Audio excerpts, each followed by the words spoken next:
Fides Ecclesiae. La epístola a Diogneto se trata de un breve tratado apologético dirigido a un tal Diogneto que al parecer había preguntado acerca de algunas cosas que le llamaban la atención sobre las creencias y modo de vida de los cristianos. El desconocido autor de este tratado, compuesto seguramente a finales del siglo II, va respondiendo a estas cuestiones en un tono más de exhortación espiritual y de instrucción que de polémica o argumentación. Literariamente es, sin duda, la obra más bella y mejor compuesta de la literatura apologética. Sus formulaciones acerca de la postura de los cristianos en el mundo o del sentido de la salvación ofrecida por Cristo son de una justeza y una penetración admirables. Epístola a Diogneto, capítulo 1.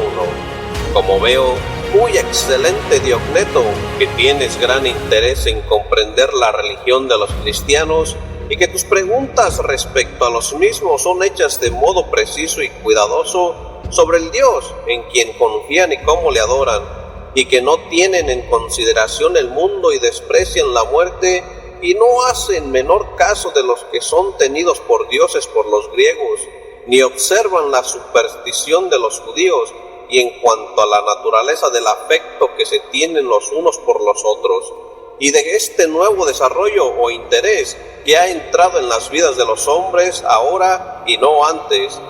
Te doy el parabién por este celo, y pido a Dios, que nos proporciona tanto el hablar como el oír, que a mí me sea concedido el hablar de tal forma que tú puedas ser hecho mejor por el oír, y a ti que puedas escuchar de modo que el que habla no se vea decepcionado. Capítulo 2.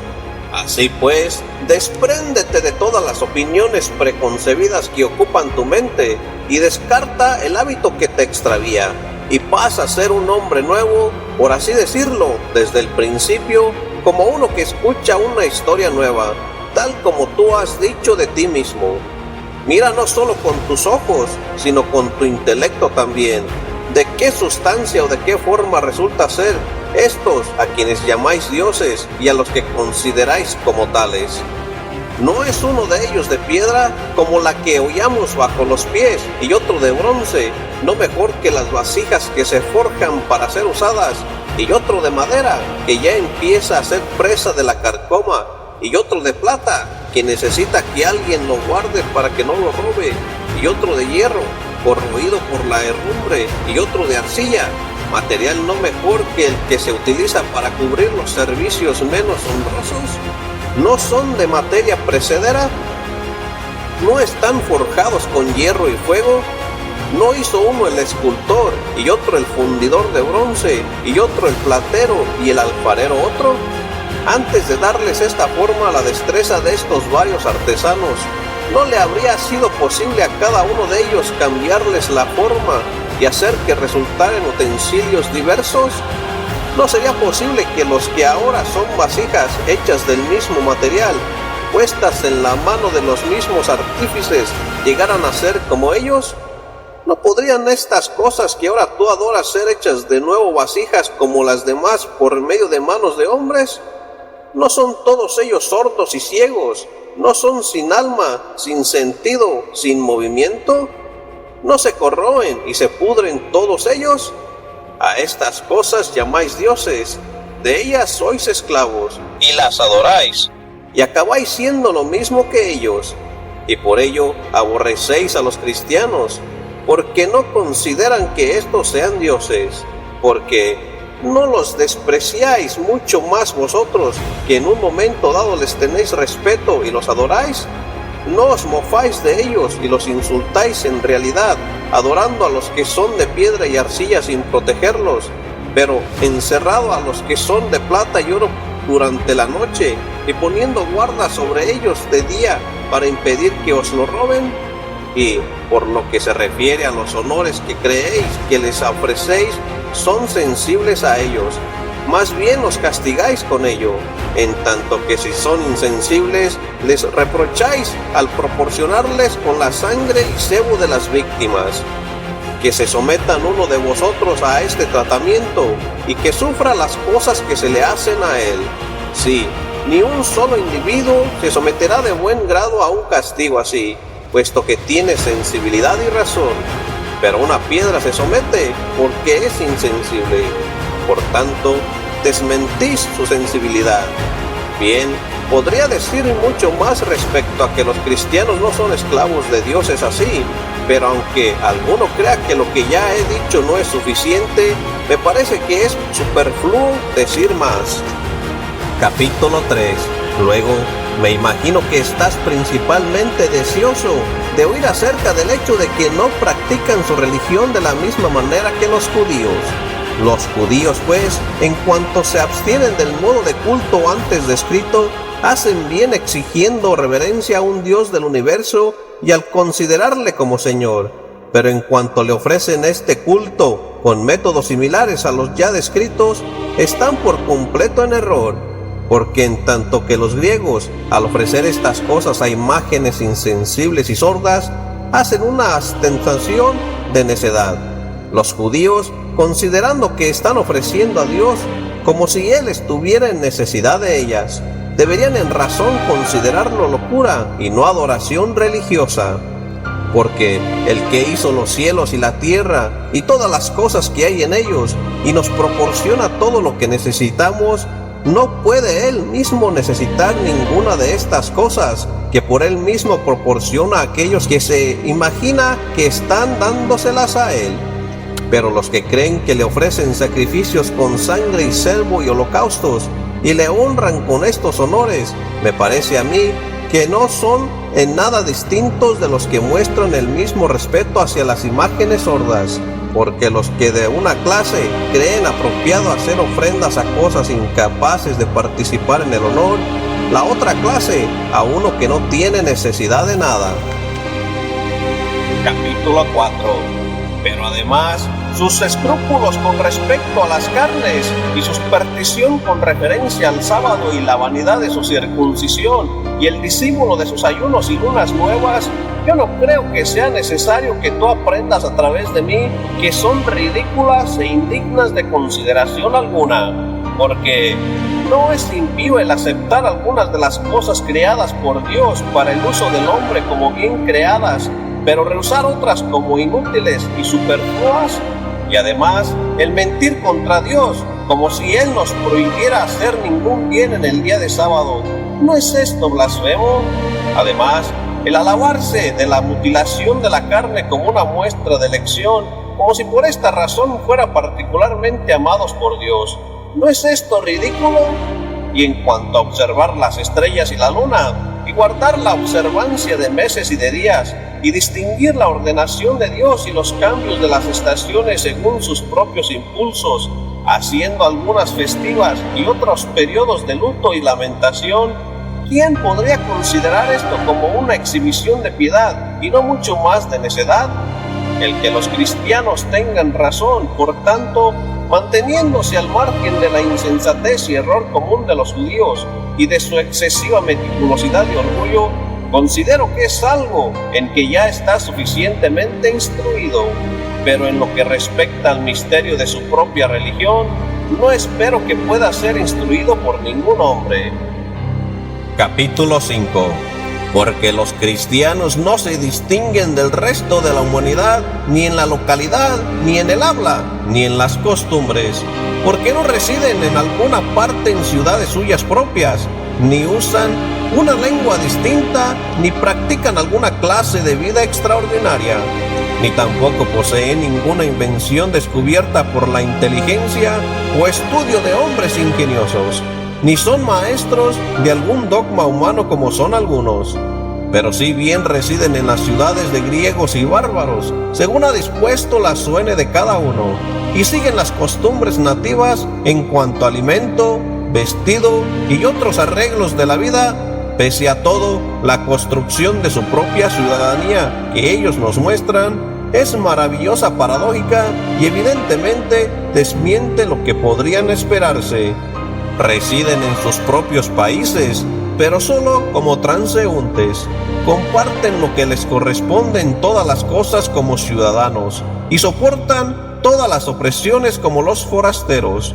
Todo país extranjero les es patria y toda patria les es extraña. Se casan como todos los demás hombres y engendran hijos, pero no se desembarazan de su descendencia, abortos. Celebran las comidas en común, pero cada uno tiene su esposa.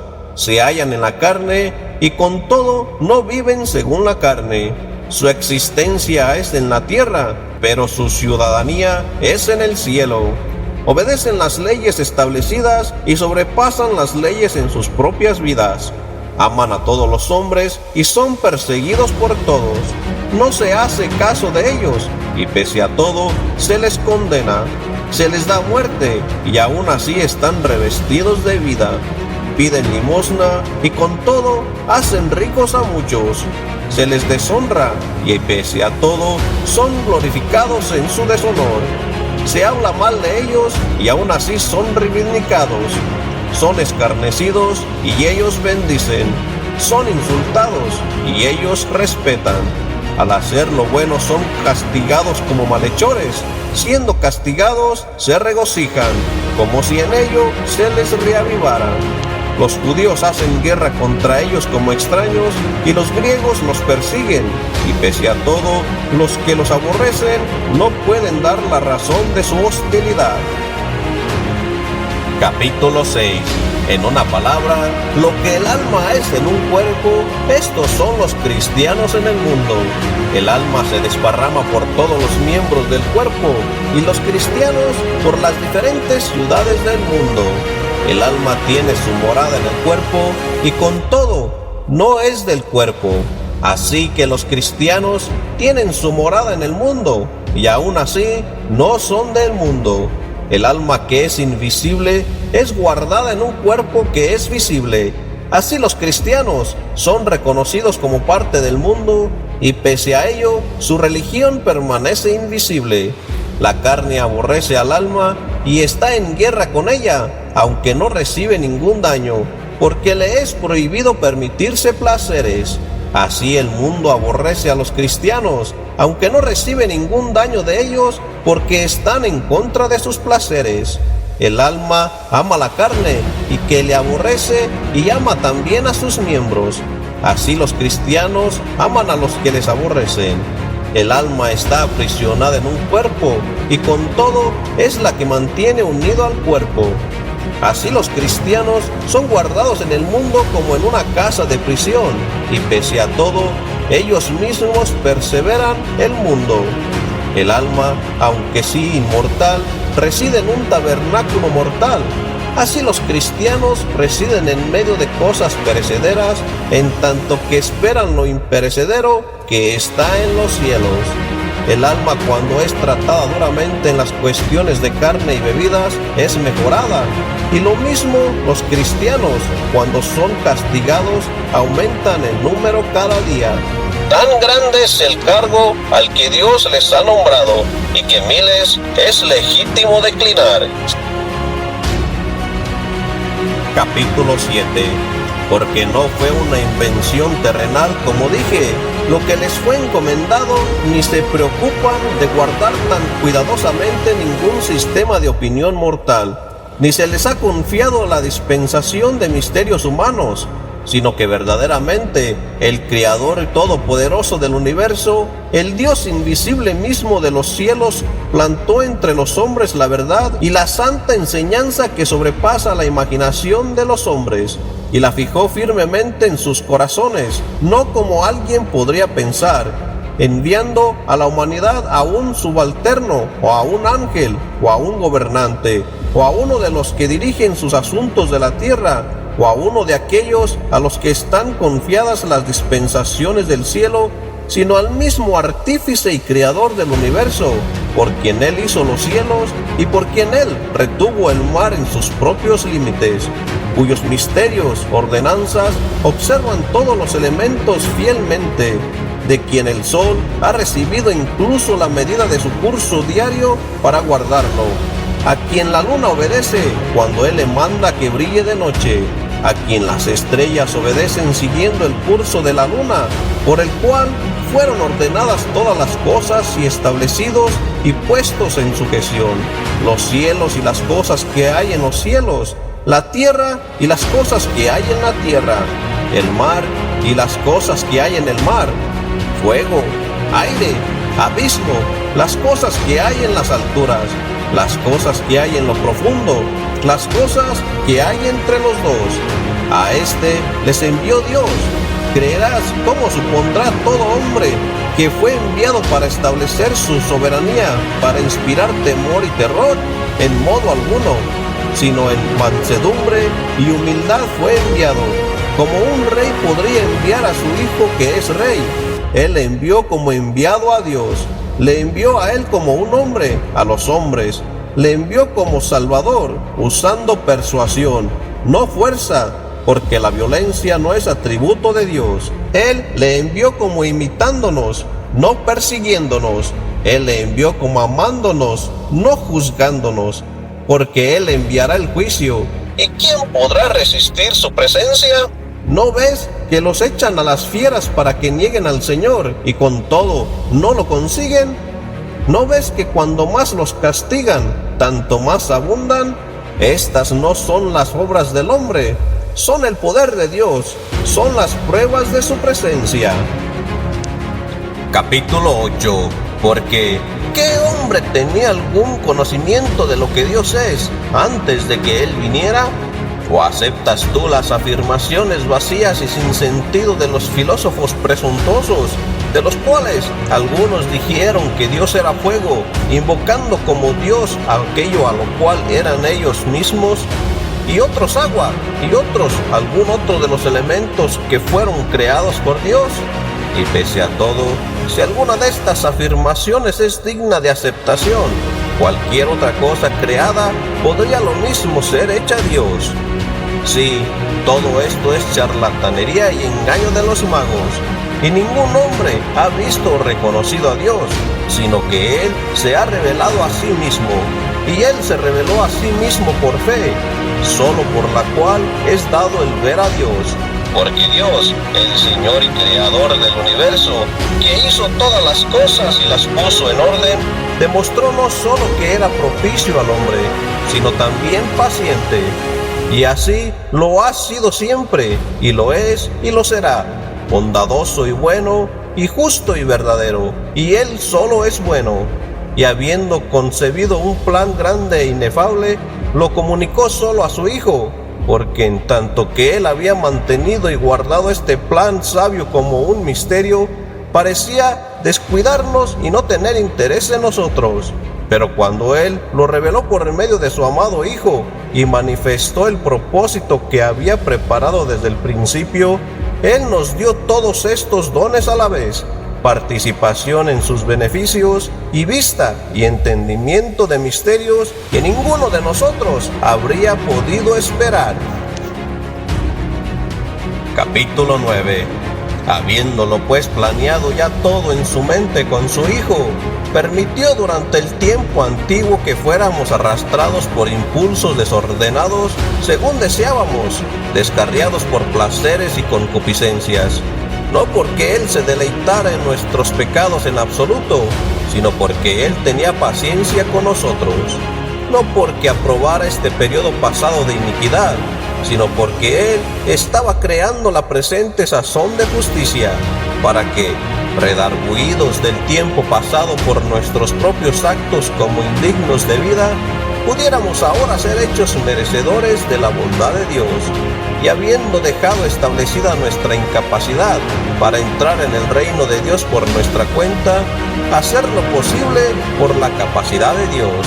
Y cuando nuestra iniquidad había sido colmada plenamente y se había hecho perfectamente manifiesto que el castigo y la muerte eran de esperar como su recompensa, y hubo llegado la sazón que Dios había ordenado, cuando a partir de entonces Él manifestaría su bondad y su poder.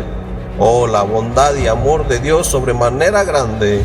Él no nos aborreció ni nos rechazó, ni nos guardó rencor, sino que fue longánimo y paciente, y por compasión hacia nosotros tomó sobre sí nuestros pecados, y él mismo se separó de su propio Hijo como rescate por nosotros, el santo por el transgresor, el inocente por el malo, el justo por los injustos, lo incorruptible por lo corruptible, lo inmortal por lo mortal, porque ¿qué otra cosa aparte de su justicia podía cubrir nuestros pecados? ¿En quién era posible que nosotros, impíos y libertinos, fuéramos justificados, salvo en el Hijo de Dios? Oh dulce intercambio, oh creación inescrutable, oh beneficios inesperados, que la iniquidad de muchos fuera escondida en un justo, y la justicia de uno justificara a muchos que eran inicuos. Habiéndose pues en el tiempo antiguo demostrado la incapacidad de nuestra naturaleza para obtener vida, y habiéndose ahora revelado un Salvador poderoso para salvar incluso a las criaturas que no tienen capacidad para ello, Él quiso que, por las dos razones, nosotros creyéramos en su bondad y le consideráramos como cuidador, Padre, Maestro, Consejero, Médico, Mente, Luz, honor, gloria, fuerza y vida. Capítulo 10. Si deseas poseer esta fe, has de recibir primero un conocimiento pleno del Padre, porque Dios amó a los hombres, por amor a los cuales había hecho el mundo, a los cuales sometió todas las cosas que hay en la tierra, a los cuales dio razón y mente, a los cuales solamente permitió que levantaran los ojos al cielo, a quienes creó según su propia imagen, a quienes envió a su Hijo unigénito, a quienes Él prometió el reino que hay en el cielo y lo dará a los que le hayan amado. Y cuando hayas conseguido este pleno conocimiento, ¿de qué gozo piensas que serás llenado? ¿O cómo amarás a aquel que te amó a ti antes? Y amándole, serás un imitador de su bondad. Y no te maravilles de que un hombre pueda ser un imitador de Dios. Puede serlo si Dios quiere, porque la felicidad no consiste en enseñorearse del prójimo, ni en desear tener más que el débil, ni en poseer riqueza y usar fuerza sobre los inferiores. Ni puede nadie imitar a Dios haciendo estas cosas. Sí, estas cosas se hallan fuera de su majestad. Pero todo el que toma sobre sí la carga de su prójimo, todo el que desea beneficiar a uno que es peor en algo, en lo cual él es superior, todo el que provee a los que tienen necesidad las posesiones que ha recibido de Dios, pasa a ser un Dios para aquellos que lo reciben de Él. Es un imitador de Dios. Luego, aunque tú estás colocado en la tierra, verás que Dios reside en el cielo. Entonces empezarás a declarar los misterios de Dios. Entonces amarás y admirarás a los que son castigados porque no quieren negar a Dios. Entonces condenarás el engaño y el error en el mundo. Cuando te des cuenta que la vida verdadera está en el cielo, cuando desprecies la muerte aparente que hay en la tierra, cuando temas la muerte real que está reservada para aquellos que serán condenados al fuego eterno, que castigará hasta el fin de los que sean entregados al mismo. Entonces admirarás a los que soportan, por amor a la justicia, el fuego temporal, y los tendrás por bienaventurados. Capítulo 11. Mis discursos no son extraños, ni son perversas lucubraciones, sino que habiendo sido un discípulo de los apóstoles, me ofrecí como maestro de los gentiles, ministrando dignamente a aquellos que se presentan como discípulos de la verdad las lecciones que han sido transmitidas. Porque el que ha sido enseñado rectamente y ya ha entrado en amistad con el Verbo, no busca aprender claramente las lecciones reveladas abiertamente por el Verbo a los discípulos, a quienes el Verbo se apareció y se las declaró, hablando con ellos de modo sencillo, no percibidas por los que no son creyentes, pero sí referidas por él, a los discípulos a quienes consideró fieles y les enseñó los misterios del Padre, por cuya causa Él envió al Verbo para que Él pudiera aparecer al mundo, el cual, siendo despreciado por el pueblo judío y predicado por los apóstoles, fue creído por los gentiles. Este Verbo, que era desde el principio, apareció ahora, y con todo se provee que era antiguo, y es engendrado siempre de nuevo en los corazones de los santos. Este Verbo, digo, que es eterno, es el que hoy es contado como hijo, a través del cual la iglesia es enriquecida y la gracia es desplegada y multiplicada entre los santos. Gracia que confiere entendimiento, que revela misterios, que anuncia sazones, que se regocija sobre los fieles, que es encendida a los que la buscan, aquellos por los cuales no son quebrantadas las promesas de la fe, ni son sobrepasados los límites de los padres, con lo que es contado el temor de la ley, y la gracia de los profetas es reconocida, y la fe de los evangelios es establecida, y es preservada la tradición de los apóstoles, y exulta el gozo de la iglesia. Si tú no contristas esta gracia, entenderás los discursos que el Verbo pone en la boca de aquellos que desea cuando Él quiere. Porque de todas las cosas que por la voluntad imperativa del Verbo fuimos impulsados a expresar con muchos dolores, de ellas os hicimos partícipes, por amor a las cosas que nos fueron reveladas. Capítulo 12. Confrontados con estas verdades y escuchándolas con atención, sabréis cuánto concede Dios a aquellos que le aman rectamente, que pasan a ser un paraíso de deleite, un árbol que lleva toda clase de fruto y que florece, creciendo en sí mismos y adornados con vanos frutos, porque en este jardín han sido plantados un árbol de conocimiento y un árbol de vida. Con todo, el árbol de conocimiento no mata, pero la desobediencia mata, porque las Escrituras dicen claramente que Dios desde el comienzo plantó un árbol de conocimiento y un árbol de vida en medio del paraíso, revelando vida por medio del conocimiento, y como nuestros primeros padres no los usaron de modo genuino, fueron despojados por el engaño de la serpiente, porque ni hay vida sin conocimiento, ni conocimiento sano sin verdadera vida. Por tanto, los árboles están plantados el uno junto al otro, discerniendo la fuerza de esto y culpando al conocimiento que es ejercido aparte de la verdad de la influencia que tiene sobre la vida. El apóstol dice: el conocimiento engríe, pero la caridad edifica. Porque el hombre que supone que sabe algo sin el verdadero conocimiento que es testificado por la vida, es ignorante, es engañado por la serpiente, porque no amó la vida. En tanto que el que con temor reconoce y desea la vida, planta esperanza, esperando fruto. Que vuestro corazón sea conocimiento y vuestra vida verdadera razón debidamente comprendida. Por lo que si te allegas al árbol y tomas el fruto, recogerás la cosecha que Dios espera. Que ninguna serpiente toca, ni engaño infecta, ni Eva es entonces corrompida, sino que es creída como una virgen, y la salvación es establecida, y los apóstoles son llenados de entendimiento, y la Pascua del Señor próspera, y las congregaciones son juntadas, y todas las cosas son puestas en orden, y como Él enseña a los santos, el Verbo se alegra, por medio del cual el Padre es glorificado, a quien sea la gloria para siempre jamás. Amén.